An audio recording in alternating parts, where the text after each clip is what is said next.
Assalamualaikum and good afternoon to the judges, teachers, guests, participants, and everyone present.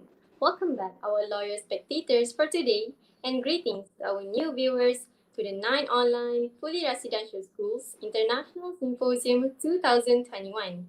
We have finally reached our last, but definitely not least session for today. As planned for today, we will have 15 teams overall to present their research videos. We have watched 10 videos earlier, and in this session, we're going to look at presentations from the last 5 teams. Liana, we have finally reached our last session for today. I guess time really flies when you are having fun, right? Are you still pumped up for the last 5 teams? Of course, I am quite the enthusiast when it comes to deepening my knowledge, especially when we can relate to this dreadful situation. Yes, I agree with you. Oh wait, I almost forgot. Is there any reward waiting for our loyal viewers? Of course there is, Aina. For your information, an online quiz link is pinned in the chat box. We have different sets of questions for our online quizzes according to the tracks. If you manage to answer 80% of the questions correctly, you will be rewarded with an International Achievement E-certificate. And also, the online quiz will be open until tomorrow, Monday at 10 a.m. Make sure to not miss out on this golden opportunity to get an E-certificate. Okay, so ladies and gentlemen, we feel honored to have with us today 3 honorable judges from various renowned schools and institutions.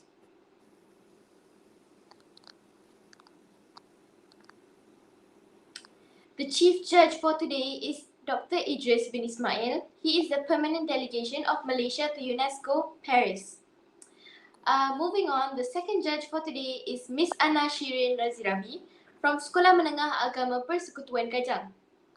The third and final judge for today is Miss Nancy Anak Darius Elias Darius from Sekolah Menengah Sains Kuching.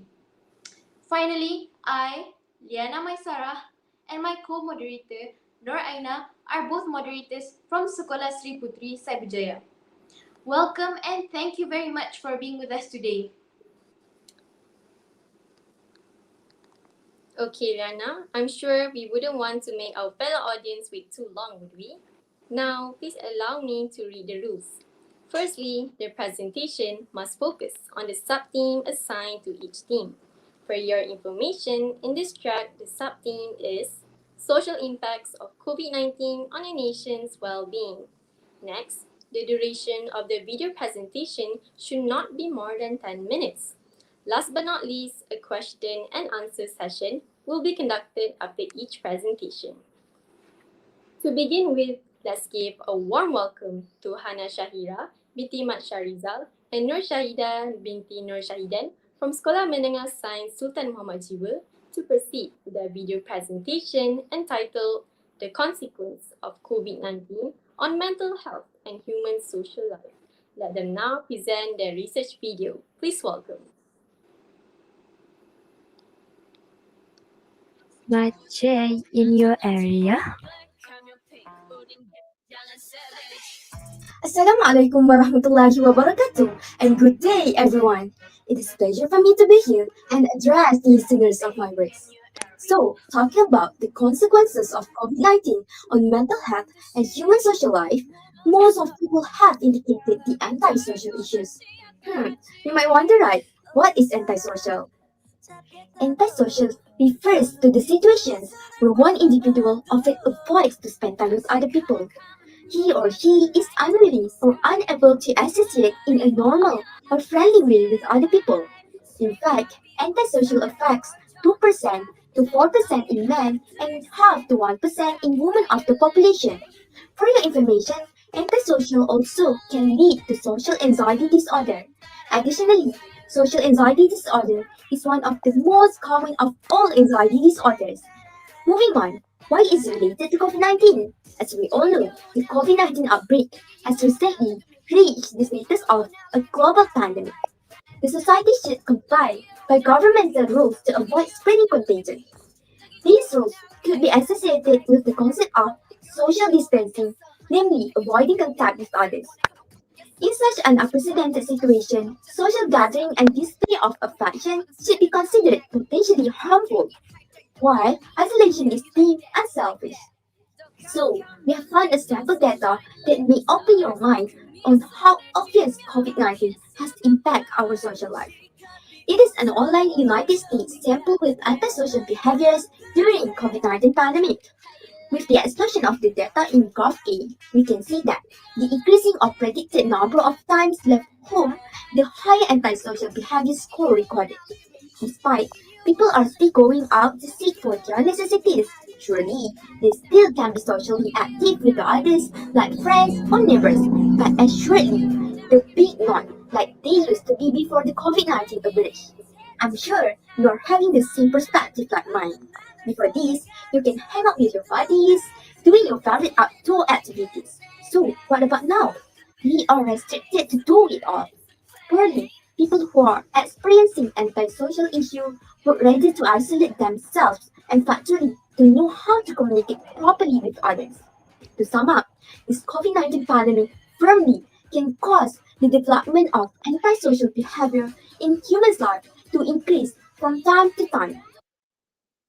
Hey everyone, we ever felt burned out before? Me as a student, I've been in that situation before. What exactly burnout is? Burnout symptoms are manifested in much more than just a tiredness and a feeling like you're refusing to attend another class. Burnout is a state of emotional, physical, and mental exhaustion caused by the excessive and prolonged stress. It occurs when you feel overwhelming stress, emotionally drained, and unable to meet constant demands. As the stress continues, you begin to lose the interest and motivation that led you to take on the certain role in the first place. So, why is it related to COVID-19? It is related to COVID-19 because students who took classes during spring 2020 went through unprecedented upheaval due to the impact of COVID-19 on their higher education experience. Fortunately, we made a Google form for students from the age of 13 to 17 years old with a total of 340 students from different high schools. Here, this is data that we got from our survey using Google Form platform. The data shows that 48.8% of students are agreed that they feel burnt out and 49.1% of the students disagreed that they are doing great during this pandemic. Half of the data also prove that they feel burdened studying online since this pandemic emerged. This has proven that most of the students who answered our survey are having burnout issues that can lead to the misery of students' life. This happened to occur because they are not used to the new norms and couldn't cope comfortably with those that are established by the authorities like WHO and the government. For example, the students prefer the face-to-face learning because it is more easier to understand like they used to before the pandemic occurred. Thus, we need to start planning course of actions to prevent the burnout issues among youngsters in the school worldwide. Hi there! Have you ever felt misery before? I'm sure some of you guys have been in that station before and some of you are wondering, what is misery? Misery is a state or feeling of great physical or mental distress or discomfort. Misery is also known as a circumstance, thing, or place that causes suffering or discomfort. For example, living during a war without enough water or food, or the sadness someone feels after a family member dies. Misery needs to be avoided by all generations to live a happy and better life. So, why misery is related to COVID-19? It is because the profound dilemma interrupted global trade and social activities and enormously influenced daily life through social distance and confinement. The outbreak of COVID-19 has exacerbated human misery due to the crippling of economies globally. It increased the number of poverty in the nation. However, we made a research about pandemic misery index ranking across countries during COVID-19 pandemic. From the index, we can find that United States has the highest misery cases across countries, which is over 40% cases out of the total cases across countries around the world during COVID-19 pandemic. Misery occurs because during the pandemic COVID-19, many people lost their job and become unemployed. It is due to the crippling of economies globally have increased the number of poverty in the nation. Some of them even need to close their shop or company due to the loss of customers during the COVID-19 pandemic. We can conclude that most of the countries around the world face the misery problem that increases the number of poverty in the nation caused by the pandemic. COVID-19 has impacted a lot of different things in our daily life. In this case, we talk about our recent social life. These are obviously bad for all of us and we must aware and do the right things. So here I am, giving you ways to adapt these social issues that caused by COVID-19. Firstly, we can learn to emphasize a balanced and healthy life to live, especially in the recent situation of COVID-19. So number one, take care and look after ourselves. In order to achieve a balanced lifestyle, we must make sure that we are healthy. Our body needs plenty of rest, exercises, and healthy food. It is important to take some time out from a busy life and enjoy activities that we love. Number two, be organized. It is important to keep a clean mind plan in advance, allowing time for our tasks and making room for activities we love. Fun fact, being organized can help us to reduce overwhelming stress. Number three, set goals. Achieving goals can help us assist with gaining a positive mindset. Our goals can cover anything from our job, finances, or fitness goals. Number four, eat healthy food. It is important to keep your body healthy because our body needs healthy food and nutrients to create new cells, clean toxins, also to make sure organs function properly. Ensure that we get our 3 meals a day that consists of carbohydrates, vitamins, proteins, minerals, and also fats. This can help us to improve our diet and lead to a balanced lifestyle. Moving on, secondly, we can encourage ourselves to gain a positive way of thinking. Number one, practice forgiveness.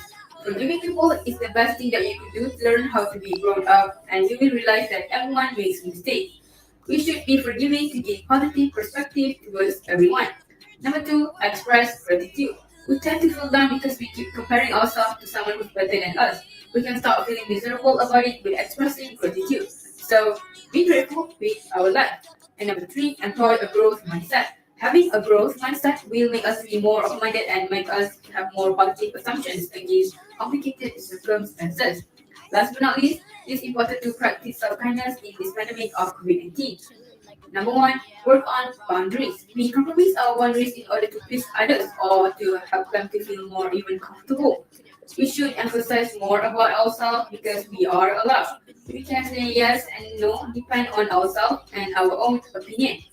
Number two, compassion over criticism. We are allowed to make mistakes. Mistakes can help us to learn and make progress. And criticizing ourselves when we make a mistake doesn't achieve anything except to make us feel even more useless. So treating ourselves with kindness can help us to see where we went wrong and to grow and also improve the mistakes that we made. Number three, recognize our achievements. Recognizing our achievements will make us feel less pathetic and realize that we are not that bad and we can do better soon. Being kind to ourselves isn't just about doing things. It is also about recognizing and being proud of ourselves for the things that we have done. Overall, it may be said that no matter how hard it is for us to adapt this rough going of COVID-19, remember that we have solutions for every problem. And nothing is impossible. You are not alone, and as a human, we need each other to survive. No one stands alone. We help each other to live a better life. So that's all from Sekolah Menengah Sains Utama Jiwa. Thank you for lending us your ear.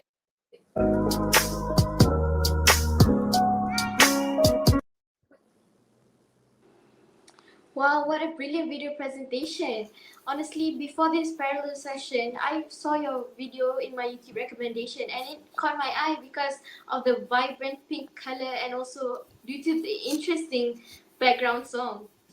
Okay, moving on. Let us invite the judges to the studio. And also, I would like to ask the audience to write your questions in the chat box and let the presenters answer your question. Okay, so the first question is from user Nurul Nalianawi.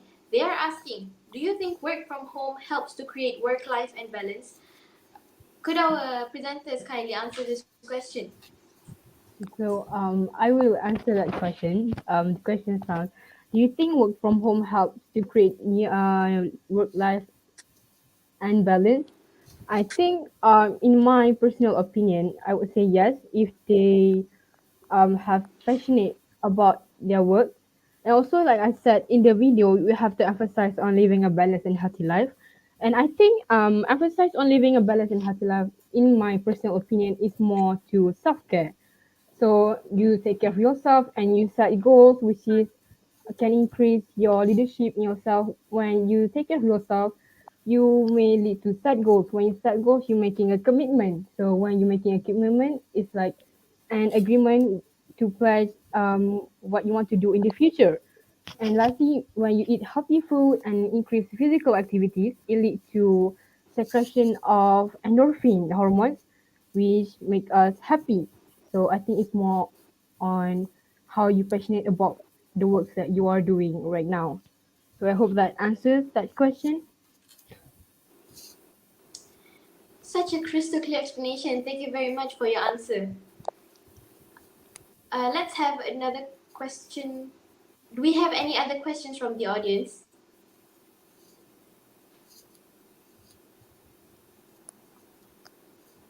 So the second question is from user Marsha Munawa. They are asking, does online classes help introverted students cope with their social problems? Could our presenters answer this question, please? I will answer the question. Okay. Does online classes help introvert students cope with their social problems? I think they can cope with their social problems if they are still having conversation with their friends and also their teachers during online classes. So I think it's not a big deal, and they also have li- have to try encouragement of positive thinking so that they know that they can cope with their social problems. Thank you so much for your response. An amazing response as expected. Do we have any more questions from the audience? Looks like we have no more questions left from the audience. Would the judges be kind enough to give a few words or pose any questions to the presenters? Can't wait to give my comments.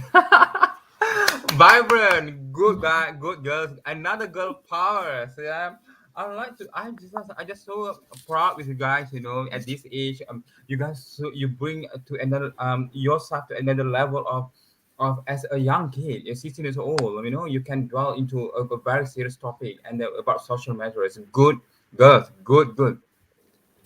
However, I would like to strand on the last sentences. We need each other to survive.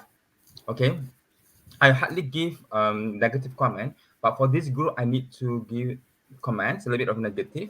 However, for your own improvement and substantial comments, you know, the way I look at your presentations is good, but you are actually trying to say that feminism with the pink colors, pink everything, you are actually addressing the problem into only girls only, right? The way I look at it, right? Is it very clearly, I don't know, with or you purposely to address it for the girl, or I'm not sure. But later in your life, do away with this. You need to represent all gender, don't specific gender, okay? Maybe you're still young, maybe you too, maybe you like K-pop so much, maybe which hardly boys like K-pop, but that's your preference. Having said that, my question is, I got two questions, but the first questions you just need to answer yes or no, all right? And then the second question you need to explain a little bit. My first questions: do you think compared to boys and girl, you think that girls are more stressful compared to boys? Do you think girl more stressful compared to boy? So yes or no only. Mm. I think I yes. think Yes, okay, that's it. My second question is like this. So if you want to compare between burnout and also stress, I'm quite reluctant to use burnout word for students. I don't think I don't know what type of burnout from student from which part of area in your life you say the burnout. I don't know. Burnout actually apply for lecturers, for teachers actually.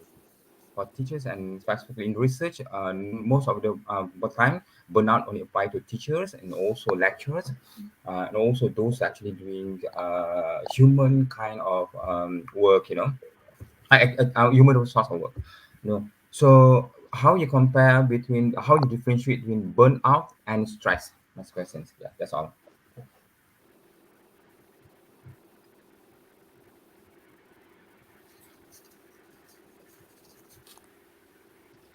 I believe Shahida's one to answer that question. Okay, from my opinion, in my opinion, I can say that burnout is a physical state that you feel that you are tired enough to do a thing that you always do. So you think that you can't do it anymore, and you think that you are too much doing those work. So I think that is the differences between stress. Where stress is where you think that it is very pressure for you to do that thing. And I think burnout is something that you can't really handle compared to stress. Stress is like if they don't want to do that, so they feel stress, and that's my answer. So are you Thank saying you. that burnout in this context actually you don't want to study anymore? In my opinion, I No. say that burnout You, in this you don't want to wait. You don't want to study in this pandemic situations.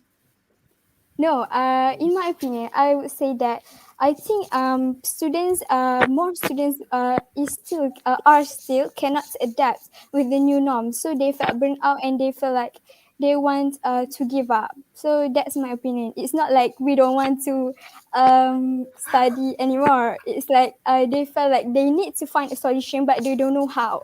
So that's my opinion. Yeah. Okay, another partner, your partner, please answer me. Okay, if Yes. you have this one of your personal opinion and how you want to move out from the burnout, how you want to find your own personal way to run away from burnout issue if you're stressful or I something. I think burnout issues. For me, my personal opinion, I think I will encourage more positive thinking. I might think maybe it's just an address rehearsal for the things that might happen in the future. So I just go with the flow. I stay with online studying. I think it's a good thing. It's a new norm. So we all are still learning to adapt and live in the recent situation of COVID-19. So it's a good um it's a good thing actually learning new environment.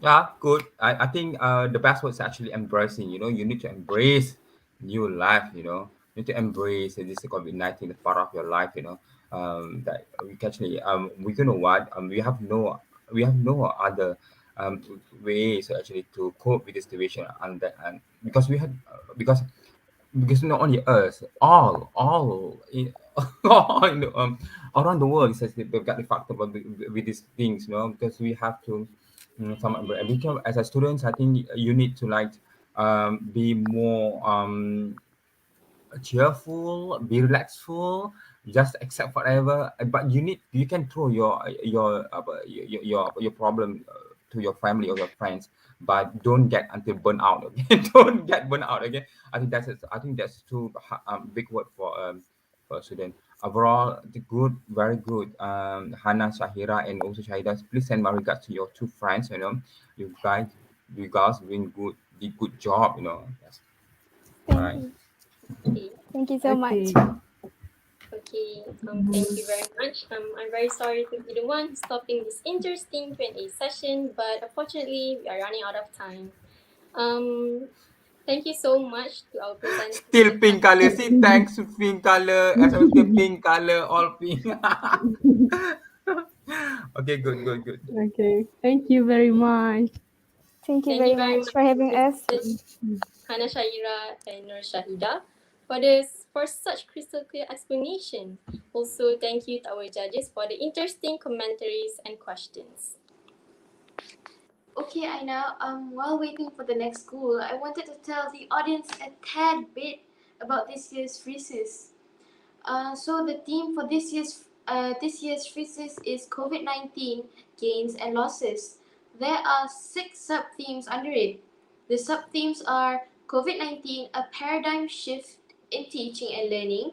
The second one is global economic consequences of the COVID-19 pandemic. The third one, COVID-19, the rise in digital revolution. The fourth one is healthcare innovations and mental health anxiety management during the pandemic. The fifth one, climate crisis and change during the pandemic. The promise of a better tomorrow. And lastly, Our track is about social impacts of COVID-19 on a nation's well-being. Well, thank you so much, Liana, for such interesting information.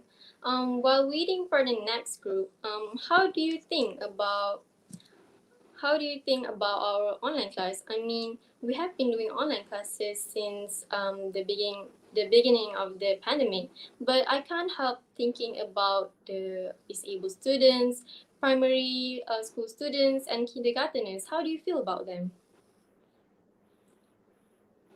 Honestly, I feel kind of bad for the people who can't afford good internet connection, or the ones who can't even afford to buy a small phone. And I heard some of them even had 5 siblings to share one phone to learn. That's what I heard. That's what I feel about this. I feel very bad for them. Yes, me too. I feel lucky that I at least have the tools and environment for our online classes, Liana. Okay, looks like the other presenters is here. So let's welcome Nur Nuhana Biha binti Mustafa Kamal and Faisha Mini bin Farid from Sekolah Menengah Sains Tun Sai Syed Shahabuddin to present their research video entitled The Big Footprint of COVID-19 on Social Lives in Malaysia.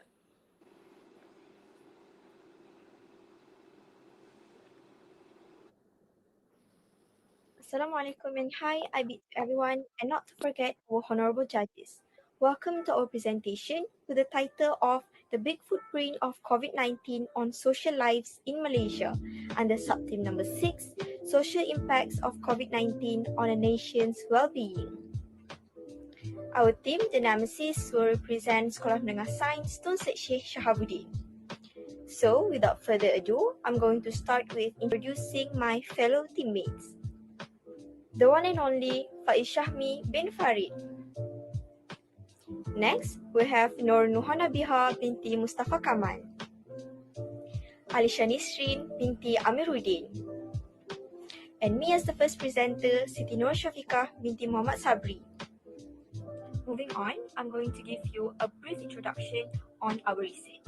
The COVID-19 pandemic has left a big footprint on students and teachers' social lives ever since it started. The research that we have conducted has found that the pandemic has caused a very negative impact in terms of communication and understandings between both sides. Thus, we believe that the implications of online learning effectiveness deserve to be explored further. Based on our research, we have successfully investigated how does the virus outbreak impact the social lives of students and teachers in Malaysia. So, what is the main objective of our research? The research objective is very simple, which is to assess the impact and factors affecting the social well-being of the most exposed group, mainly students and teachers in Malaysia during the COVID-19 pandemic outbreak. Next, I would like to share with you our group's research methodology. It is basically on how we conduct our research. Our research methodology comes out 4 steps. Firstly, we make some research. We make research by surfing several trusted and verified websites. We use Google Scholar as our medium. There are many informations could be gathered to form a wonderful research from that Google Scholar. Next, we make some analysis through Google Form to collect more data. Hence, we can use those data to conduct further studies. We gave a couple of days for them to answer those questionnaires given, and as the result, the amount of respondents were quite impressive. Last but not least, we made some comparison from those data received. Graph, bar chart, and pie chart could be plotted. Thus, we can make some conclusion on it to complete our very own research. For your information, that was the online survey conducted by our team, and we gave them a couple of days for them to answer those questionnaires, and the questionnaires were answered by quite a huge number of respondents.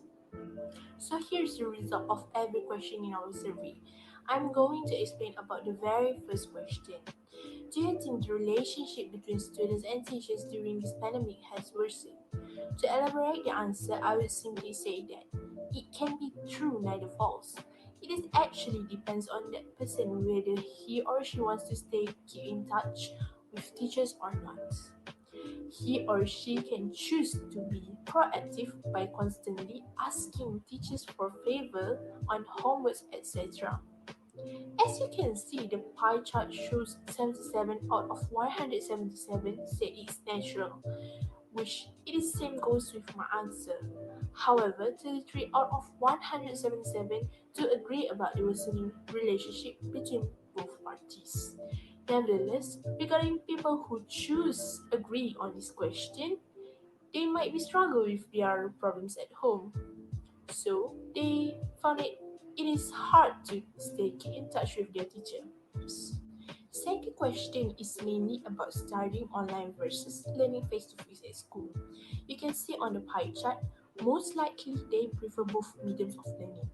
From my spectrum, I will say that combination would become a perfect duo of learning method. A very long period of online nor face-to-face learning could make us feel burnt out. So I think combining online and face-to-face learning is much better rather than focusing on one single method. Maybe this could be applied whenever our country reach its herd immunity, perhaps. The next question is, what do you think of online learning? Some would say useful, unsatisfactory, useless, or extremely helpful. The percentage of people who say it's useful nor unsatisfactory is the same, which is 42.4%. Yes, it can be 92 for me. It can be useful since we can search lots of educational materials such as some pretty notes for SPM, etc., or maybe searching for information in order to prepare our presentation during online class.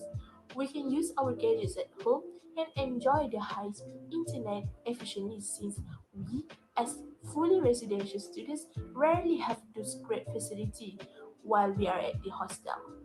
Nevertheless, in forms of practical teachings, online learning doesn't help us much to understand more. From my point of view, practical teaching requires face-to-face form in order to understand much better. Thus, it leads people to choose unsatisfactory on this question. Next, we ask the respondent whether their grades and achievements has worsened during these MCO restrictions. Based on the pie charts, we can see that a lot of them voted yes. So, what is the most affected subject based on our research? We found that the most affected subject is mathematics. Their grade has dropped the worst in mathematics compared to other subjects such as science, language, physics, chemistry, etc. This proves mathematics subject is more suited to be learned face to face with our teachers at school rather than online learning. Our next question is, does the MCO restrictions during the pandemic COVID-19 affected our studying positively or negatively? No, during the MCO restrictions, the students have to change their way of studying, which might bring some difficulty to a lot of students. Some students might not get affected at all, but majority of them do. You can see on the pie chart that the MCO restrictions has affected most of the students negatively in their study. Next, we also wanted to know if they have developed some sort of psychological disorder during this pandemic. Majority of them answered maybe. So, based on the table, we have stated some causes of the problem, which is too many homework, a difficulty in understanding the teachings of the teachers, a long school session, an uncomfortable working place, and a limited supply of internet. So based on the results, we can see that the students don't like the amount of homework that they were given from the teachers, and they don't have a very good understanding of the teachings by the teachers during online classes. Moving through, this is some data that we collected about the scale of the mental disorders that the students experience. The stress level is on 3, which is moderately high. And if it goes any further, it could be potentially dangerous to the students' mental health. On anxiety, most of them is on scale 0, which means majority of them does not experience this problem. on depression, majority of the scale is also zero, which means most of them does not experience depression. Finally, in insomnia, most of the scale is also zero, which means majority of them does not have trouble sleeping at night. As a conclusion, our research shows that students' relationship with teachers are neutral. This is proven when it carries highest percentage. We also can conclude that students' performance, mainly in maths, are getting worse. We assume that mathematics learning should be in offline form so that the learning become more quality. We also can conclude that online learning is near good based on the pie chart. Nevertheless, majority of the respondents choose to learn at school rather than online learning. Here are some mini conclusions to the previous slide to look on. Based on our research since the beginning, we could say that every learning method has its pros and cons. Why do we see that? Because based on our data, most respondents are likely prefer both online and face-to-face learning. Prolonged online learning nor face-to-face learning can lead to burnout or any unexpected mental disorder. Secondly, everyone is not the same. We can see that everyone's opinion, self-discipline cannot be measured in atomism form. It should be in holistic form. This is proven where we can see some people can adapt with prolonged online learning and some people don't.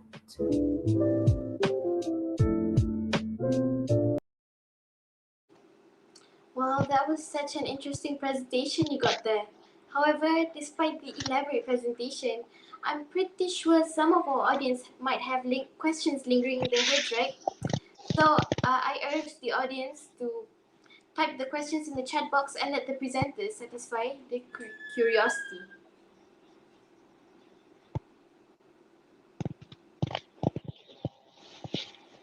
Do we have any questions from the audience?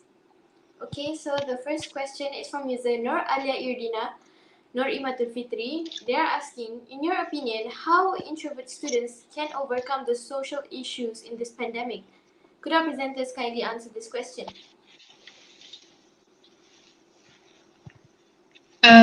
May I answer the question? Okay, so the question is how introvert students can overcome the social issues in this pandemic. So basically, there are a few, as you all know, that introvert students means like people who is being quiet and not talk much.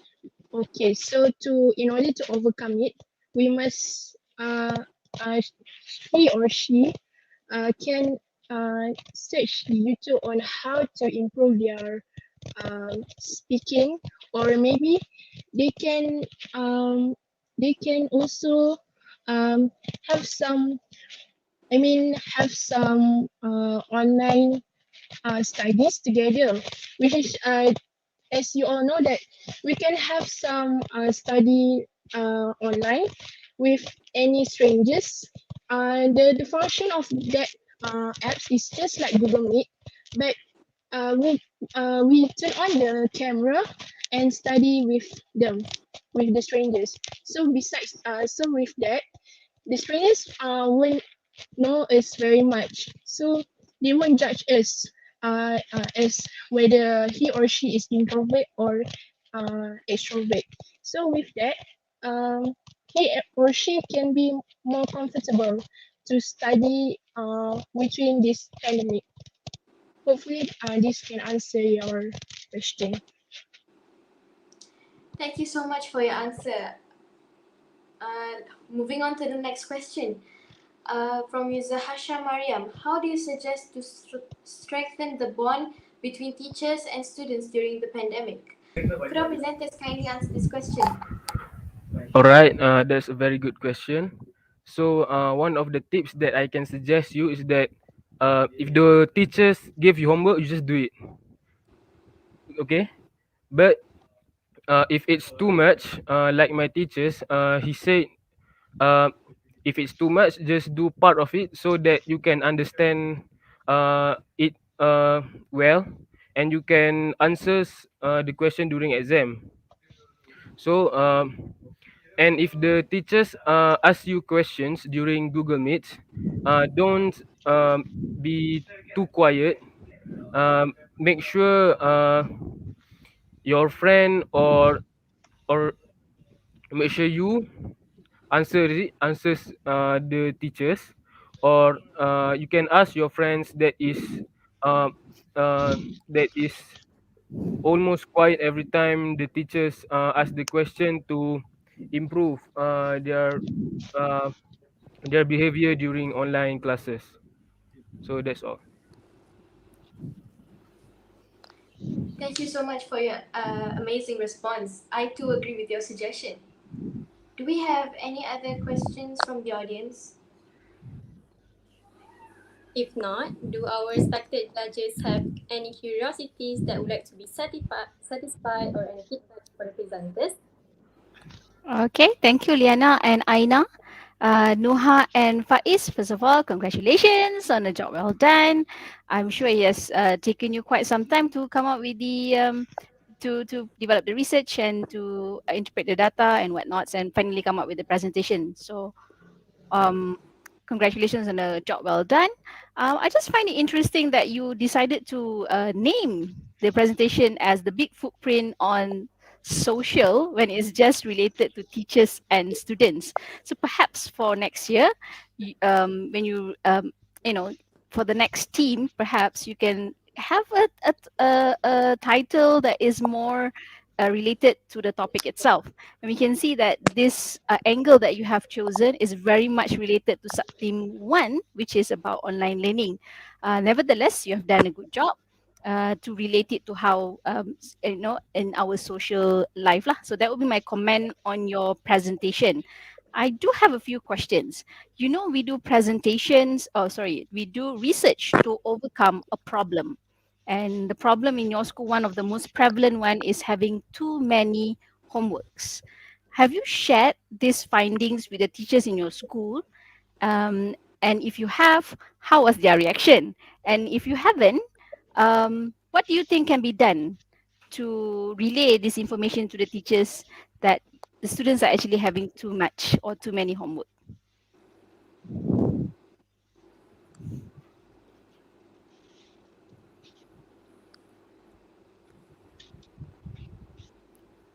Presenters, do you need a moment to collect your thoughts, or do you want the judge to rephrase the question? Nuha, have you shared the findings with the teachers in your school, Nuha? Yes, I do. Yes. Oh, so is there any changes after that? Has the teacher I'm not been sure. more like? I'm not pretty sure, but so far they have been gives us some any webinar on about mental health. So Okay. from that webinar, we can take any information or any tips from that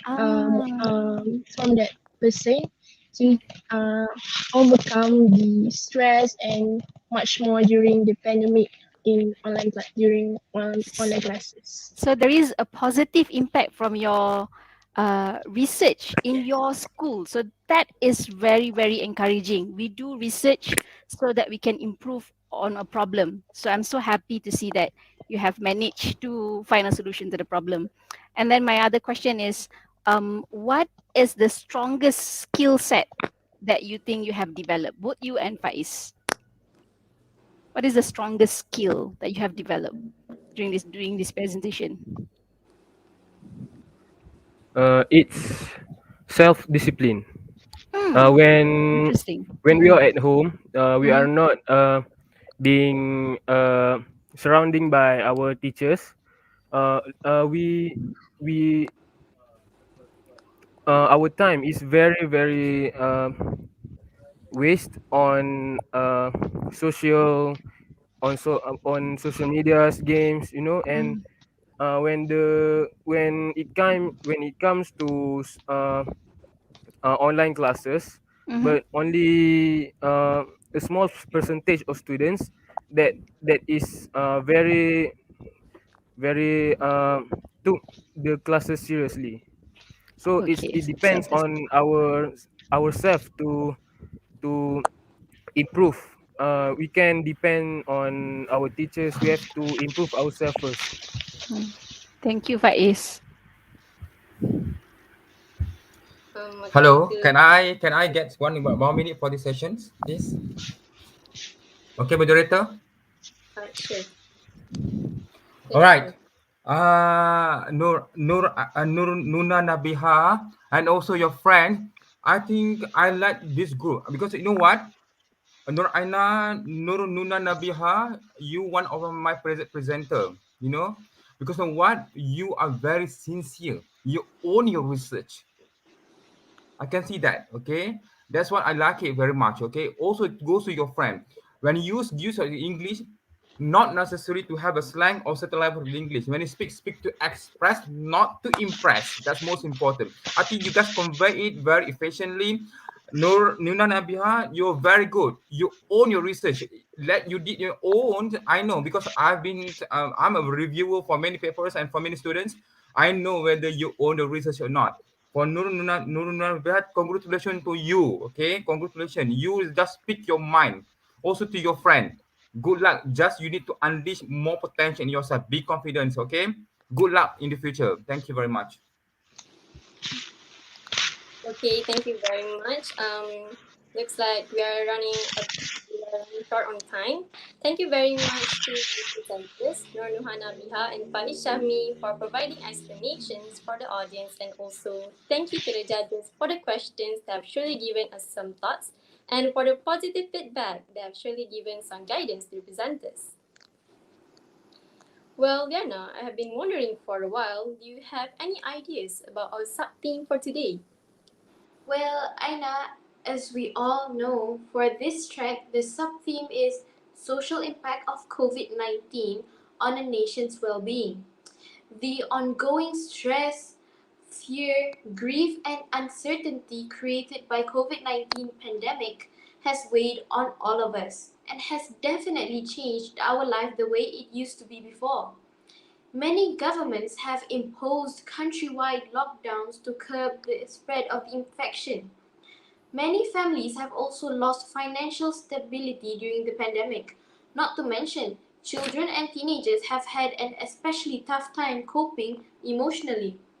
Even with the protection of the COVID-19 vaccines, pandemic-related stress and traumas may still have long-lasting effects on everyone. Thus, solutions should be considered and for recovery from the COVID-19 pandemic in order to build back a better future. Wow, the sub-theme is really relatable to our current situation right now. I hope everyone can learn new knowledge today. Um, Moving on with the event, we have our next presenters, Nur Hikmah Azmin binti Muhammad Amin and Nur Arifatul Inshira binti Fauzi from Sekolah Menengah Sains Kuala Terengganu with us today. Let's enjoy their well-prepared video presentation with the title Social Impacts of COVID-19 on Malaysian Youth. Please welcome. Assalamualaikum wabarakatuh and hi to all of you. We are from SM Science Kuala Terengganu. As we all are aware, not only Malaysia, but the whole world is actually still struggling with the presence of COVID-19 pandemic. This pandemic affects us in many ways other than just health. Social impact is not an exception, of course. For your information, social impact can be defined as the net effect of an activity on a community and the well-being of families and individuals. So, we are here today to focus on the social aspects of COVID-19 pandemic through two perspectives. One that is of school students and second that is of tertiary level students. We will also share our views on how to assist these age groups to adjust and adapt in this new normality. Without further ado, let's take a look at our first point. Teenagers, especially school students, are one of the groups that are affected by COVID-19 pandemic. To study deeper about how this pandemic is affecting them, we conducted a survey and spread it to get respondents from all around Malaysia. First of all, their physical activities decreased. According to the result of our survey, 50% of the respondents stated that their frequency of exercising decreased during this pandemic. This is because they have no one to accompany them exercising, and they are afraid to exercise outside of their house as it is dangerous to expose themselves to the virus. Other than that, students used to do group work physically. Unfortunately, during this pandemic, group work are not encouraged to be done to fulfill standard operating procedure SOP. Having said that, we can still do group work but virtually. However, doing group work virtually gives many problems such as having different schedules to do discussion and lack of consistency and clarity on roles and responsibilities. You might say, switching to an individual task is easier. However, doing tasks individually give more pressure to an individual because they need to deal with difficult tasks on their own. Last but not least, usage of the internet increases. According to the result of our survey, 73% of the respondents stated that their time spent on the internet increases. Before, we only used the internet for entertainment, but now, with the rise of social distancing, we are seeking new ways to communicate with our friends and family through video chat. Learning from home also increased usage of apps such as Google Classroom and Zoom. Furthermore, online video games becoming more popular because sports are cancelled during this pandemic. All things considered, I found a quote that goes, "We are all in the same storm, but we are not in the same boat." I totally agree with this quote. All of us are affected by this pandemic. Nevertheless, we are affected by different kinds of factors. This pandemic has somehow affected all age groups, including teenagers. Indeed, we cannot turn back time to prevent this pandemic from happening. However, we have come to a stage where we are adjusting and adapting into this situation accordingly. Adolescent students in high school experience lack of social skills. We will never forget about what the COVID-19 pandemic effect on tertiary students. It is worse when they will be facing problems in soft skills and social skills in the future. This strengthens the fact that they will experience long-term effects. Inability to participate in co-curriculum physically makes them miss the chance to develop the social skills. A survey made by us proved that majority of households are stressed from confinement. This stress can lead them to the decrement of social well-being, including physical and emotion. As a result, the stress from confinement and the inability to participate in co-curriculum is going to be one of the factors why they have lack of soft skills. A study from World Applied Sciences Journal on 2013 stated that the concept of co-curriculum is to provide an opportunity for students to hone and master soft skills in order to improve the quality of self-development. Unfortunately, the virtual classroom has stopped them from showing their true potential due to they cannot participate in co-curriculum physically.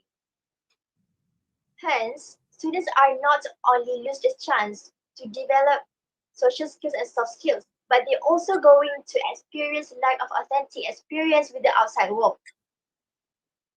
This is due to the limitations that are only allow them to gain input theoretically rather than practically. In example, students are unable to attend their workshop to apply what they had learned in the classroom to understand better.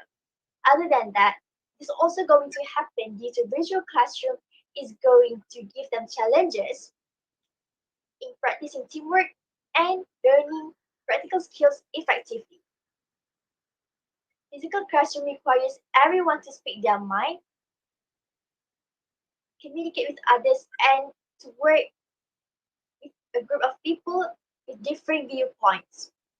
As a result, students are unable to develop the skills of communication, leadership, problem solving, and teamwork effectively. All in all, we can summarize that students who are learning virtually are tend to lose many chances in order to enhance their skills for the future. If this problem has no alternative, it is going to be very unfair for the students to be unable to develop these skills as they are forced to the virtually due to COVID-19 pandemic.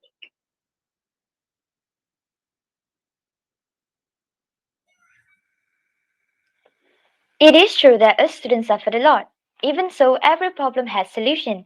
Therefore, I'll be presenting the third point, which is how to assist this age group to adapt in this new normality. School students claim that their exercise efficiency keep decreasing due to the movement restriction order that prohibit them from exercising outdoors with their friends. A study published in the Journal of Social Science shows that exercise with a lot of people help to increase exercise efficiency. Even though they could not exercise outdoor with their usual circle of friends, there are other methods to still stay fit.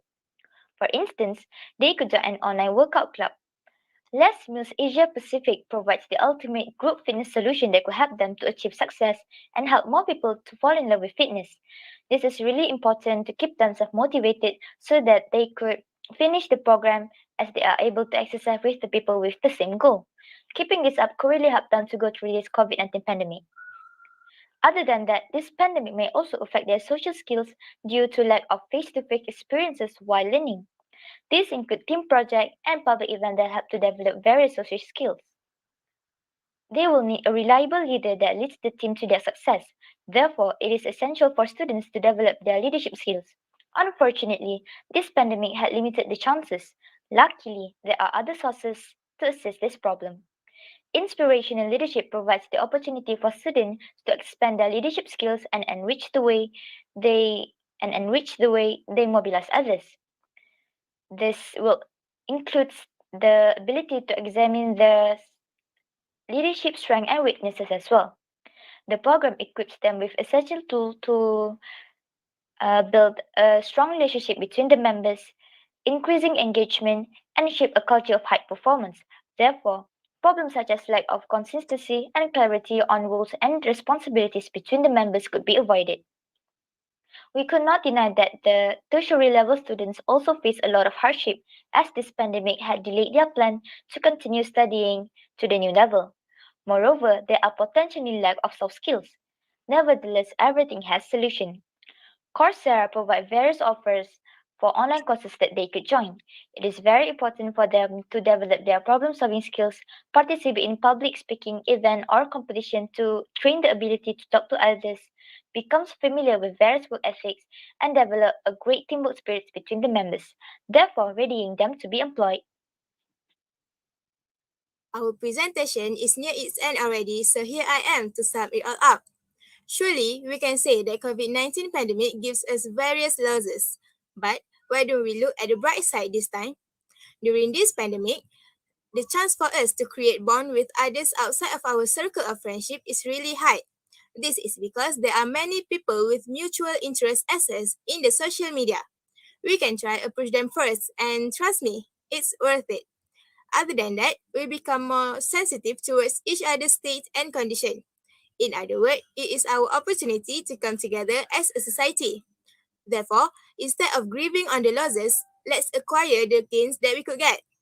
That's all from us. Thank you, and let's embrace this new normality. Together, we can. Wow, I'm sure we are all amazed by the excellent video presentation. Such an interesting topic must have left some of you wondering as to how, what, and why. Clear your heads and insert your questions in the live chat.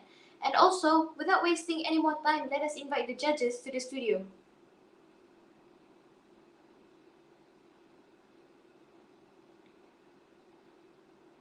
Do we have any questions from the audience?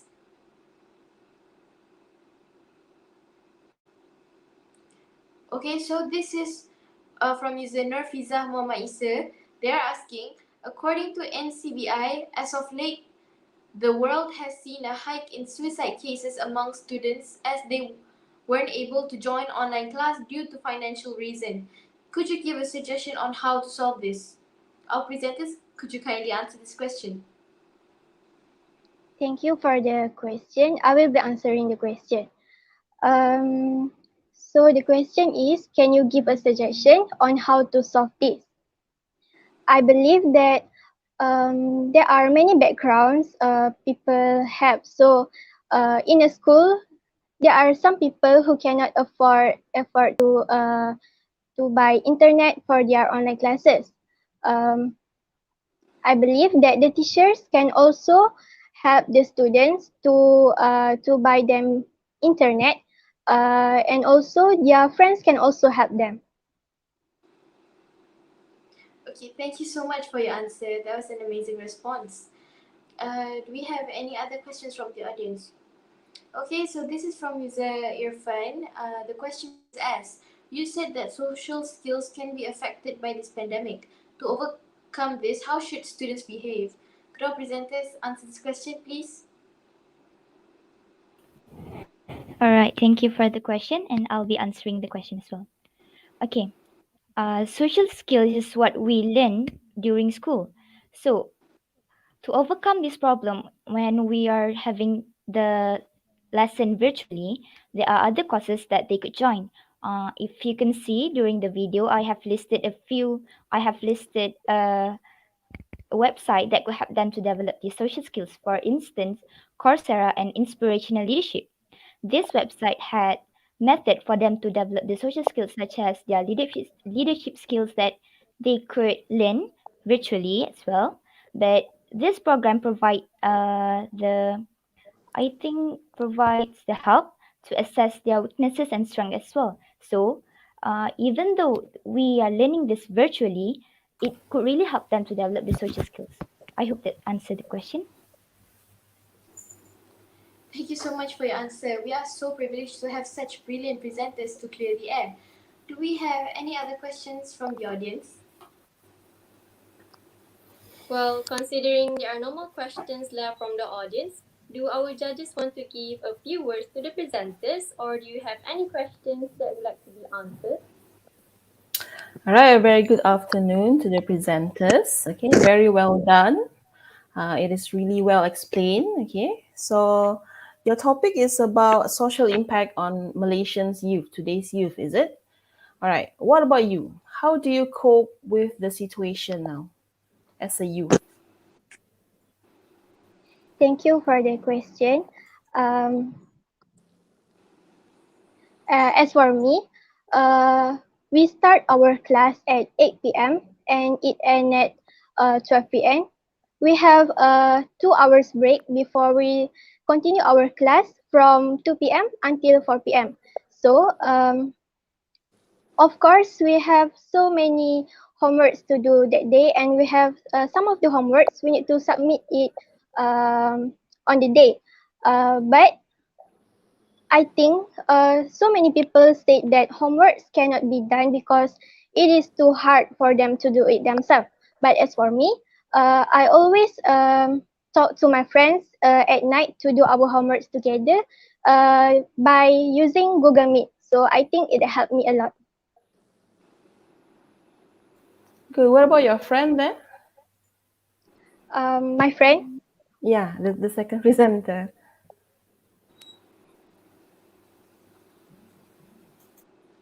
As for me, I'm actually having difficulty with certain subject that really affect my result in exam. So in order to do that, my parents decided to enroll me in tuition class so that I could improve my grade. I discovered that it actually helps and I understand the subject more. Thank you. All right, good answer. Thank you very much. That's all from me. Thank you. Since we have time left, do the other judges want to ask anything, or Judge Nancy, do you have anything to add on? Not for the moment. If I can just say something, I really loved your exercising angle because I'm such an enthusiast for fitness. So I'm so happy to see one team actually coming out and taking, how do we actually fitness actually can help you to overcome the problems that you're going to have. So that's very good. Hopefully we can take this into consideration later also when we go back to school to inculcate fitness into our life. So have you guys done anything in particular for fitness during the pandemic?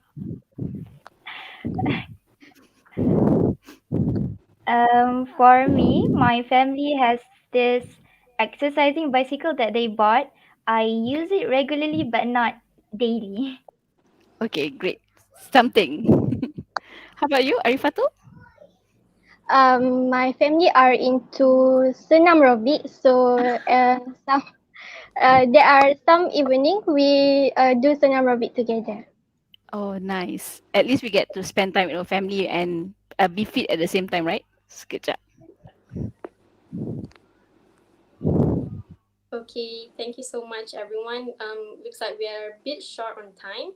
So that concludes our Q&A session for Sekolah Menengah Sains Kuala Terengganu. I would like to thank our presenters Nur Hikmah Azni and Nur Arifatul Inshira for the exceptional video presentation and for addressing the issues brought up by the audience. Not to forget, we sincerely appreciate the presence of our judges in our Q&A session. Yana, actually, I wanted to know a little bit about the first ever FRSIS hosted. Can you please tell me about it? Okay, so Aina, just to let you know, the first ever FRSIS was hosted by Sekolah Tun Fatimah in 2011. With the theme Students, a Catalyst of Change for a Better Tomorrow. Ever since its first inception in 2011, it has been held for a total of 8 times, making this year's FRSIS being the 9th one held, and this is the first time it's held online. The last FRSIS held was hosted by Sekolah Berasrama in Penuh Integrasi Gombak in 2019. The theme was Smart Industry Reforming the World. During the closing ceremony, the Putri Kencana dance group from Sekolah Seri Puteri gracefully performed, indicating that Sekolah Seri Puteri were to be the next host school for FRSIS. Wow, thank you, Liana. That was news to me. Um, while waiting, I actually want to talk to you about something about related to our sub-theme. The ongoing stress, fear, grief, and uncertainty created by COVID-19 pandemic has definitely weighed on all of us. I think that many children and teenagers have an especially tough time coping emotionally. Even with the protection of COVID-19 vaccines now available to the children, pandemic-related stress and traumas may have lasting effects on developing minds of children and teens. What do you think about it, Liana? Aina, actually, I agree with you. COVID 19 has really impacted our social lives now. It's really sad seeing that the unemployment rate has increased rapidly. Many families have also lost financial stability during the pandemic, and some parents are also struggling to put food on the table for their children. It's even more heartbreaking that the suicidal rate has also skyrocketed throughout this whole pandemic. I hope anyone who is having a hard time, please don't suffer alone, and the public is urged to be more aware of family members and people around them who may display signs of depression and that could lead to suicide. Yes, I really agree with you. Without further ado, let's invite our next presenters, Ajwad bin Muhammad Tahrir, from Sekolah Menengah Sains Johor to the studio and have them proceed with their video presentation. For your information, the title of the video that will be presented is The Social Impact of Implementing COVID-19 Standard Operative Procedures SOP on the National Wellbeing of Malaysia. Please welcome. Assalamualaikum and hi, my name is Ajwad. I am student from Negeri Johor. Today, me and my friend will be presenting about our research on the given sub-theme, which is social impact of COVID-19 on national well-being. As for the objective of the study, we came out with 3 different objectives. The first one, to identify the different types of social impact caused by the implementation of COVID-19 SOP. The second one, to investigate how the social impact affects the Malaysians' well-being. And the third one, to identify methods to improve the negative social impacts of COVID-19 and the SOP implemented during this pandemic. For the research questions, we've come up with 3 different research questions. The first one, what are the different types of social impact caused by the implementation of COVID-19 SOP? The second one, how the social impact affects the Malaysian well-being? And the third one, what are the methods to improve the negative social impacts of COVID-19 and SOP? For the research methods, we use 2 methods. The first one quantitative and the second one qualitative. As for the quantitative, it was an online questionnaire. It consists of 23 Likert scale questions, which means that the respondent had the choice between 1 and 5, 1 being totally disagree and 5 being totally agree. It was distributed to 81 respondents aged 13 to 18 years old. and most of them live in Johor. As for the interview, it was a semi-structured interview. It had 5 respondents, aged 16 to 18 years old. The interview was done via Google Meet. It was recorded and then transcribed. Um, for the respondent, both of them were mix of gender, but however was mostly male. In terms of data analysis, the data was analyzed via mean score, so the average score. The data were then categorized according to themes, which then reflected on the different type of social impacts. The theme were mostly literature driven. Moving on to the finding and discussion for the first research questions. What are the different types of social impacts caused by the implementation of COVID-19 SOP? So based on our finding, we have been able to identify 7 different social impacts, which then we categorized into 2 categories. The first one being negative impacts and second one being positive impact. As for the negative impact, the most significant factor would be the emotional distress, followed by academic distress, and then disruption of daily activities and social interaction, and financial distress being the least significant. This is maybe due to the fact that the respondents were students.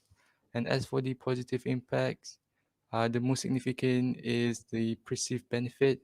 What we meant by perceived benefit is people's appreciations of life became greater. And then it's followed by stress management and social support. Yeah, that's it for the first research questions. Now I'll pass it on to Teacher Mukri. He'll continue with the second research questions. Yeah. The second research questions, we have asked a few students on how the social impact have been affecting their lives. One student stated that his motivation to study were affected and thus worsening his performances on his academics. One other student has stated that they have been violating the travel restrictive rule where there can only be 2 people in a car while traveling. One other student has stated that his relationship with his friends and family were affected, thus making them more distant. Whereas one respondent has stated that his family's income were affected due to the job loss. Another respondent has stated that he has somewhat of a suicidal thoughts because of the social impacts. Based upon the students' response, we've been able to identify 3 effects of the social impact upon the students' lives. Starting off with the rise of social problems. According to an article, the rise in suicide cases have been skyrocketed, causing many Malaysians to lose their parents and relatives. Over 1,500 students nationwide have been orphaned during the pandemic since March last year. The rise in child abuse cases brought about by the movement restriction and financial difficulties. In a statement by police, they recorded 468 suicides in the first 5 months of 2021, climbing from an annual total of 631 in 2020 and 209 in 2019. More, the financial hardship have caused the social impact to increase. According to an article, elevated levels of the stress caused by financial difficulties suffered by many individuals and family during this time as they worry and concern about having to pay their bills, taxes, and support their daily needs. Community aid such as the White Flag social movement have been set up to aid those in need during the MCO. Finally, the last effects of the social impact is that the travel restriction have led to various acts of crimes. According to the news, throughout the MCO, Malaysian authorities have made more than 15,000 arrests with regards to the contravening of the SOP. There have been a lot of civilian activities trying to circumvent these travel bans and restrictions. For example, there has been a case where a civilian tried to evade the pandemic travel rules by swimming across the Penang Strait in July and August, respectively. There has also been a case where a villager of Kampung Kutan, Tumpat Kelantan, illegally severed the wires set up by the authorities leaving and entering the MCO area without proper permission. That is it for our finding on the second research questions. Hi, so let us get into the methods on how to improve our well-beings after being negatively affected by social impacts. So the first point is overcoming emotional distress. By this, according to the students that we've interviewed, they said that the method that came out are establishing social care and provide counseling services to those who are affected by the COVID-19 pandemic. Um, According to the Deputy Minister of the Department of Religious Affairs, Dato' Ahmad Marzuk Syari, he has been hoping that the availability of the service could reduce the rate of suicide cases that's been seen rise to 143% throughout the pandemic. So the second point is supporting financial distress. According to the news, we found out that the method that came out are social aid campaigns. The example are the White Flag campaign in Malaysia. They started by low-income residents who are facing financial distress. It is further now improved to an app called a Putih app. It is to track down active food banks for those family who are facing hunger to go there. And the third point is the decline in social relationships, um, activities and interactions. According to the students that we've interviewed, the method that we've came up are increasing the rate of the vaccinations. But for those anti-vaccine people, and example have shown up on YouTube videos and TikTok videos, to change their mind and to spread awareness and benefits about vaccination to those viewers and subscribers to those channels and videos. Thank you. Let's move on to the implication of the study. More teachers should recognize the importance of checking in on mental health of students and how it's connected to their academics. Moreover, community and NGOs should be empowered as frontliners in addressing social issues. Other than that, the Ministry of Education should implement a few things. Implement policy measures to make education inclusive and universally accessible to all students. Focus on students from B40 and below. Internet connectivity across geographical locations and various socioeconomic strata, and upscaling of technological infrastructure. Lastly, this study was limited in Johor only, thus the findings cannot be generalized to all students in Malaysia. Although it was carried out during MCO 3.0, we have managed to gain insights on the well-being on students. With this, our group would like to say thank you for listening.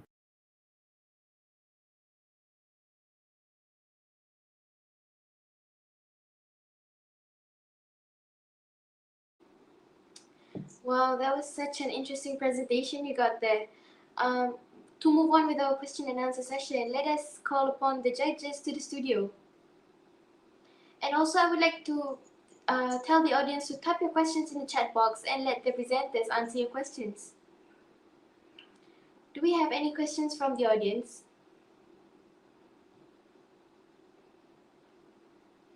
Okay, so the first question is from user Hanatika. The question reads as students, what can we do to help minimize the misinformation regarding vaccines? Could our presenters kindly answer this question? Okay, Assalamualaikum. Hi. First of all, I hope all of you doing fine. Okay, as for the question, I think student can do a research, before spreading the information regarding vaccine. Doing a research to see if the information is right. You can do research on like Google, and yeah, I think that's it. I hope that answered the question. Thank you so much for answering the question. It was simple but very fulfilling. Okay, so the second question is from user Hana Muazzam. They are asking, in your opinion, who plays the biggest role in improving the social impacts during these trying times? Could our presenters kindly answer? Okay, I'll answer this.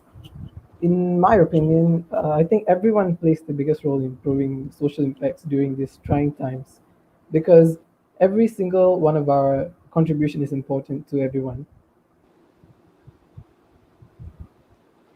Thank you so much for your answer. Thank you so much. Your answer was brilliant, even though it was short. Okay, so do we have any other questions from the audience? Oh my god. Do we have any more? Okay, the next question is from user Nurul Nalianawi.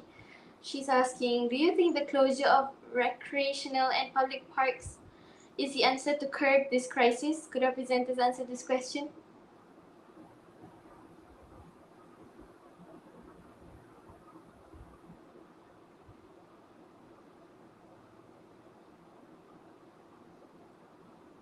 Do you want me to rephrase it, or do you want another question? You just pass it. Yes. What does it mean by curb? To avoid. Oh, right. Okay. Yeah. Sorry. Um. Yes, I think the closure of public parks would definitely decrease the rate that COVID-19 is spreading, and it would definitely help to stop the virus from spreading faster, so that it will give time for the government to provide vaccine for all people in time. Yeah. Yeah, I think that's it. Okay, thank you so much for your answer. All right, Nolena, can Do we we have any pass more to the questions? judge? Yes, let's move on to ask the question from judges. Very interesting. You know what? What is very interesting? Just now we had one girls group from the Sekolah Menengah, Sekolah Menengah just now. Very vibrant, pinky style, K-pop style, all the very activity, all the girls style. Now we have all the boys group, which is very Boys. cool. Macam tu lah kan. Now you see the girls like that, boys like that, but you managed to convey your idea. You managed to get your idea across or like that. By the way, congratulations for to you, both of you, up to this group. All right.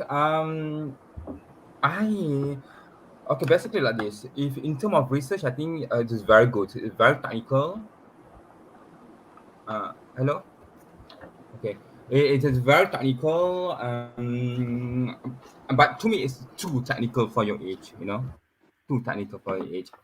I guess next time you guys you have to be more you have to own the research. When you speak, you own the research. That don't like you reading the result, something like that. Something like that. I think this is good for you to do that. Playing cool is good things, but but you don't do that. Don't maintain to that cool, or otherwise can go to international level. Okay. I have only one question for you guys, and then I don't want to ask about your research because for me, I paham already. What guys would you think about wearing masks? Wearing masks. Because teenagers in other parts of the world really against that wearing masks, especially in Paris. They went out and striked to the government. For them, wearing masks is a violation of their rights. Do you think wearing masks is a part of a violation of your rights as teenagers? I think wearing mask is not a violation of right for teenagers. It's for the safety of everyone generally, really. So everyone should really wear the mask. I want a sincere answer from you. Mhm. There's no wrong or right. Just a sincere answer for you. As a teenagers, you need to speak to your friend. Why you want to wear mask? How do you think? I think every single little contribution we do really affects and helps our community to grow and to prevent this disease. So we should really do what we can. All right, put this way. You have to understand, put this way. This is why we say that to have a world class mentality. When to have a world-class mentality, man, meaning to say that you know your rights and you know what to do. You know, no one can force you to wear mask. So exactly. But you know, it's actually very much is very important for your for the COVID-19 purposes, right? That's why you need to go have mentality. Although here in Paris, there's no specific specific rules and regulation for the teenagers to wear masks, but because they have this world class mentality, they wear masks everywhere. That's what I want you to like I'll look at from that perspective, you know. What about you are not having social interaction with a friend like as usual? Now you just call your friend through internet. I think you have concern about that. What do you think? Your first presenter, I don't know this guy name. What do you think about that? What social interaction disruption you mentioned just now? Do really impacted you most or what? I think, you know, this social disruption in daily lives have really impact me because, before all of this pandemic, I used to play football with my friend every day. And then since, the MCO, I haven't seen my friend like in really long time. Wow. And and that really, um, let's say, can reduce our, social skill and can, I don't know, be more stress. Since every time when I'm stressed, I usually, talk to them. Okay, I would, share my problem with my friends, but however, this pandemic, you can't really do that. You can do it through, like video calls and chat. However, it doesn't have that same feeling as seeing them, face to face. Yeah. Okay, good work, guys. Good work. Okay, congratulations to this team. Okay, bye. Aina, you are muted. I'm sorry. Looks like the curtains are closed for our Q&A session. I'm sure everyone gained new insights from the presentation prepared by Sekolah Menengah Sains Johor. Thank you so much to Ajwat and Sarbin for clearing the air for our audience and judges. And also thank you to the judges for the interesting questions that have surely enlightened our presenters. Aina, I was wondering, the COVID-19 pandemic, our country got locked down during the last year, 2020, during around March, I think. Since then, what are the newfound hobbies that you discovered on your own? Well, actually, I think I've taken a liking to reading because I usually do sports with my friends at school, but unfortunately, well, as everyone knows, we cannot meet our friends in the moment. So actually, I also do painting with my sister for fun, and yeah, I also do a lot of other things to satisfy my boredom. Um, okay, looks like the other presenters is not here yet, but it's okay. Um, what is your opinion on your first experience as a moderator, on becoming a moderator? Okay, so to be honest, this is my first time taking part in in a big event like this, and I feel nervous because I have never talked this much to anyone in one whole day. So it's quite nerve wracking, but this is a good experience for me. I think to talk more confidently after this. Yes, How about you, Aina? I really agree with you, but yeah, before I never participate in this kind of programs. But yeah, I think it is a once in a lifetime opportunity. And anyway, I think my communication skills can be improved by participating in this process. Okay, thank you so much, Lena, for the sharing. Looks like the presenters is here. So let's invite our next presenters, Gargi Gupta and Mrigakshi Malhotra from from St. Mark's Girls Senior Secondary School, New Delhi, India, to enlighten us with their video presentation entitled Healthcare Workers, Savior or Satan, Who Makes the Choice? Please welcome. We look at the situation before and after COVID, particularly in hospitals. Before COVID, there was so much of queuing of patients, the kind of limited resources, patients were getting their treatments, procedures, and medicines. But during COVID times, everybody is affected. Our resources are not sufficient for a huge number of patients, and this disease is very contagious in nature, and the COVID was spreading very fast in the society. So there is shortage of doctors, staff, equipments, ventilators, oxygen. Everything was at crunch during COVID times. With that, the government strategy and the society both are at fault up to some extent. At the beginning, people have not taken it seriously and not following the COVID appropriate behavior, as well as they are ignoring all the guidelines which are given by government. Because of that, there is grave situation arose in the society, and this COVID has taken a very dangerous shape.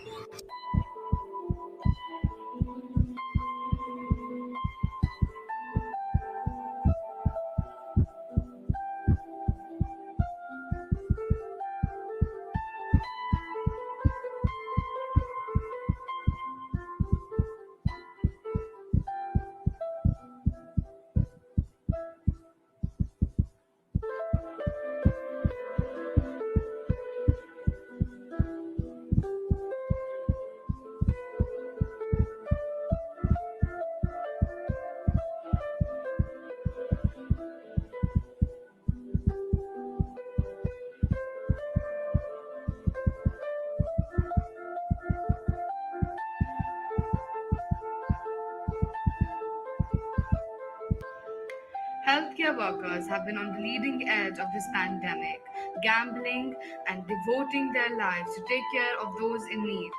The COVID-19 outbreak affects all segments of the population, but it is highly challenging for the ones who are fighting it in real time. We at SMGS New Delhi, India, are set on a mission to precisely scrutinize the social impacts of the pandemic on the healthcare sector. I would now like to bring to your attention about the table of contents that are part of our video presentation. We continue to face a global health crisis unlike any in the 75-year history of mankind. One that is killing people, upending human lives, and spreading human suffering. But this is much more than a health crisis. It is a human and a social crisis, as the world tends to believe that ignorance is bliss. The same ideas and principles were used to handle COVID-19, which took the lives of 46 lakh people all over the world. Which makes me question even more, was it the government structures at fault or the inability of the health sector?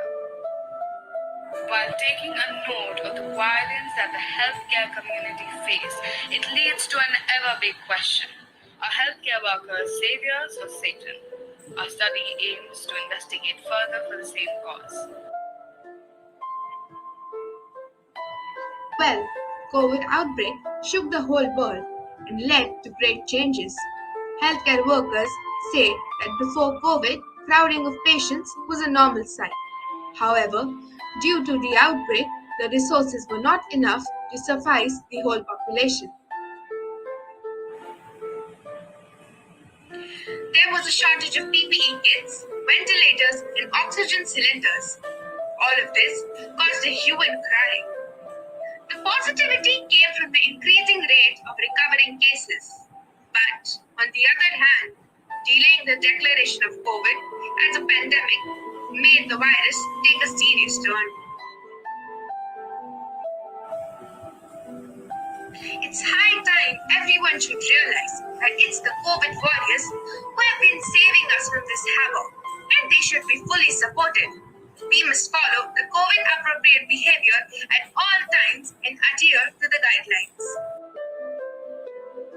All of us as individuals have the right to take in information that supports our version of the truth. But we as a unit, by conducting the study, aim at reaching to the roots of the cause. The study was made by the use of primary data and was a pan-India research. The respondents of the study included 91.7% doctors, 4.2% paramedics, and 4.2% from Faculty of Anatomy. We would also like to enlighten you all to some of the respondents who have been kind enough to partake in the elaborate study. We would also like to provide you all with a sneak peek into the responses that were received by us from the respondents. It has been seen that the violence against doctors and healthcare workers is not uncommon, but the incidences in India have seen a surge, especially when the healthcare professionals were unable to save the lives of patients. There are a few glaring examples. On 8th April 2020, two trainee doctors in New Delhi were allegedly assaulted by a neighbor who accused them of spreading the disease. Moreover, the study results also show that 54.2% of the respondents felt or faced pressure by the patient's family to take extra care of the patient. With increased levels of coercion and strain on healthcare professionals, 95.8% respondents feel that the current scenarios drain more of their energy to work and have a fear that their family members might contract with the infectious agent. Be that as it may, an additional predicament that the healthcare workers have been accustomed to is being repelled by the community. Individual entities being treated as COVID contributors rather than COVID warriors, which is inappropriate and disheartening.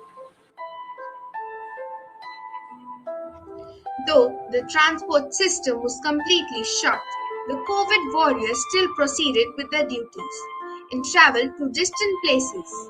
While on the same boat, there were people who had wrong notions about the workers and distrusted them.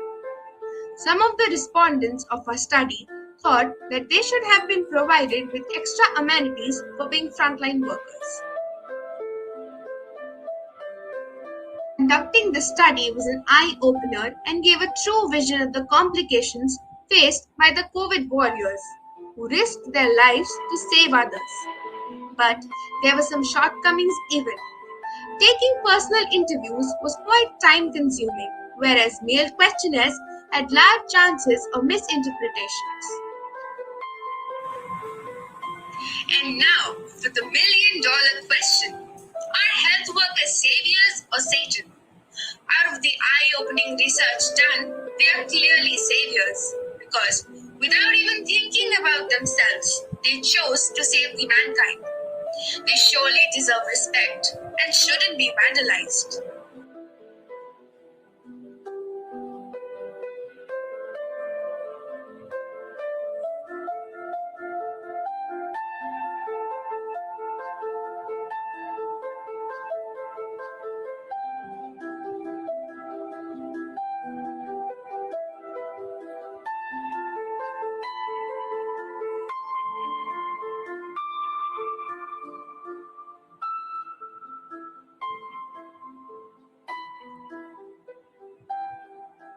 Now, I would like you all to meet with the curators who have conducted this study. Thank you for having us and giving us this opportunity. Teri Markisi. Thank you so much for an exceptional video presentation. Hopefully the viewers gain new knowledge for today.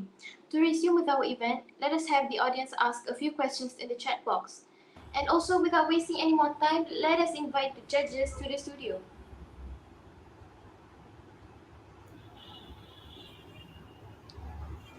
Do we have any questions from the audience?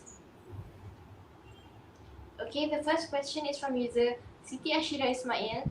She's asking, do you think unvaccinated doctors are allowed to work as frontliners? Could our presenters kindly answer this question?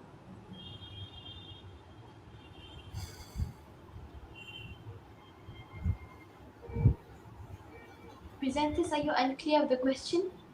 Yeah, surely I'd like to answer. Namaste, everyone. So, even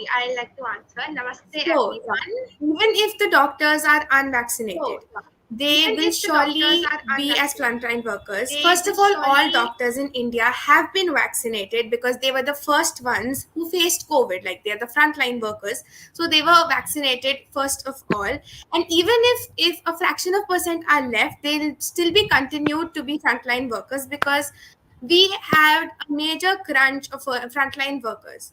So if we put them aside, then that would be unfair for them because they took a lot of efforts. So first of all, we'd like to get them vaccinated, and then surely being as frontline workers.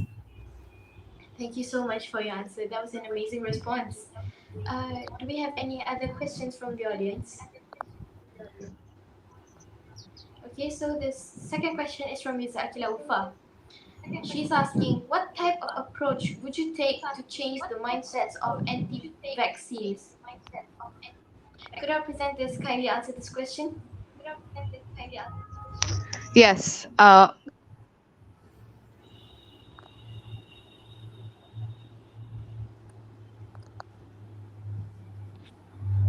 Yes, I hope I'm audible now. There was an internet connection problem. I'm so sorry for that. Also, is it all right if you could please repeat the question once? The question is, what type of approach would you take to change the mindsets of anti-vaxxers? Right. I feel that COVID-19 has, of course, taken our lives by a storm, and we have globally as well. Every country has seen mass destruction, losing families and friends.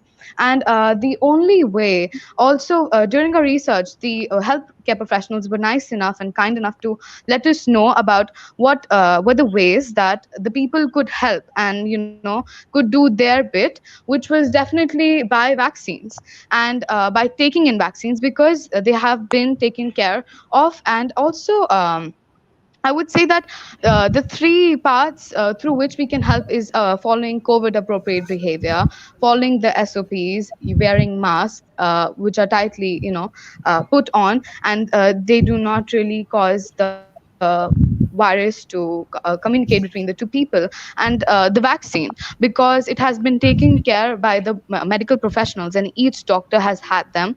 Moreover, Indian government has started the initiative, and we have had till date 2 crore population who has been vaccinated.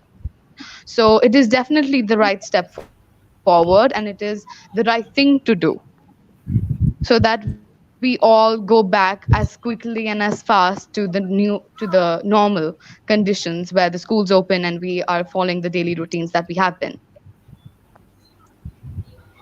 Thank you so much for your answer. That was an amazing response. I really agree with your approach. Do we have any more questions from the audience? If there is no more questions left from the audience, would the judges be kind enough to leave some questions or any feedbacks to the presenters? Okay, thank you, Aina and Liana. A good day and namaste to Gargi and Mikashi. First of all, I would just like to say that I'm very impressed with the angle that you Namaste. have taken on healthcare workers, because this has not been touched by the others in this subtheme. So that was a very outstanding element of your presentation. So I would just like to know what has inspired you to choose this angle or this topic. Yeah, thank you so much for the question. So, media plays a very important role in telling us what happens in a nation, and due to all of this COVID times, the media has twisted the news, which was actually the true ones. But now we need to put forward what actually is. And because of the wrong news, there were healthcare workers who were vandalized, which is not good. So, we all obviously had to bring the truth, and that is what inspired us to do this research. Very good. So what do you think you have learned the most while you are preparing for this presentation, personally for you? What have you developed? Basically, we learned a lot of new things and we learned how to use technology, like some more stuff like creating Google Forms, editing, and there were a lot stuff to new to us, which was. And then we got interactions, we got personal interviews, and we got to know so much about what the actual situation was, and media was portraying it the wrong way. So something very new it was to us. Yeah, I find it really interesting that you managed to interview real doctors, people who were really in the scene. So that was very eye-opening to us as well in Malaysia. As a Malaysian, we see what's in the media, but now hearing it from you, from the grassroots level, I think it was really eye-opening for us. And yeah, it really showed what the real situation is. So thank you so much for your comprehensive presentation. That will be Thank all you. from me. Yeah. Since we have more time left, Judge Anna, do you want to add anything, or do the other judges want to ask questions for the presenter?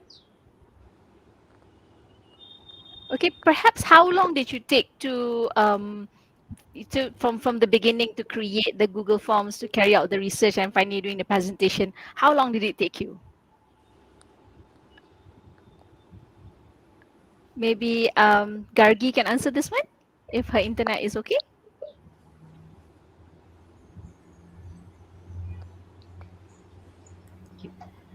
Yes, we were introduced to the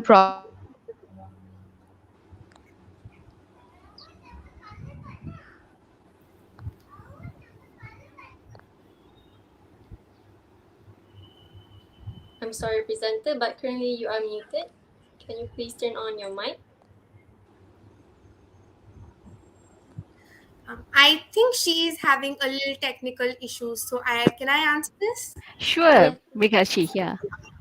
Yeah, so we were introduced to this project on 31st of August, and then we started working from the 5th of September. So calculatively, it was some 42 days it took us. That's a really long duration, and that's why we can see in the finished product it was really well done. Yeah. Okay, thank you so much. Unfortunately, time is up. Seems like the curtains are closed for our Q&A session. I hope everyone enjoyed the wonderful video presentation from St. Mark's Girls Senior Secondary School, New Delhi, India. I would like to thank our presenters, Gargi Gupta and Mrigakshi Malhotra, for providing such clear explanations, and also thank you to the judges for being loyal with us throughout the Q&A session today.